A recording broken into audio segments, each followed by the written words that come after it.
Hope your gardening going well. So today I will be cut my aubergine or eggplant completely. I have to get rid of this because I live in UK and this is end of September now, and this is the time to cut this out. It's not going to. There are some flowers. They are not going to fruit anymore this year. So I had to get rid of this to get some sunlight coming from outside to indoor because there are my indoor plants as well. So this is something I'm going to do now, but definitely I don't want to do that.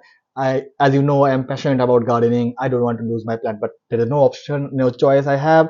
If I keep it there, it's not going to survive anyway in the winter, and they're not going to give many fruits like this. So yeah, I'm going to do something like this now. I'll be get rid of this plant, and this is the last thing I think any gardener want. But even the plant is healthy. Look, there are some flowers. I already harvested few aubergine, or you can say eggplants already, or someone called brinjal as well. So I'll be harvesting this one. This is a little one, the last one for this season.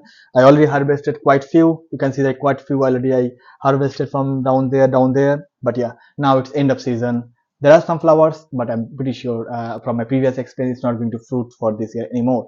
And you can see that in little small container I brought like grow this aubergine. They grow well, and I just did some little water and little organic fertilizer. I'll give some more video details in the organic fertilizer thing, but for now I'll be cutting these plants. And yes, so yeah, I have to get rid of this plant, so I'll cut this out. I could have left this as it is, but it's not going to bring anything, because if as soon as I cut this one, it will bring more sunlight for the remaining plants I have here. In the top I have some few plants, so they will get more like sunlight. So yeah, so that was the video all about cut down my plant and how you can grow, and waiting for the next year to bring more brinjal plants. Thank you for watching. Happy gardening. Bye bye.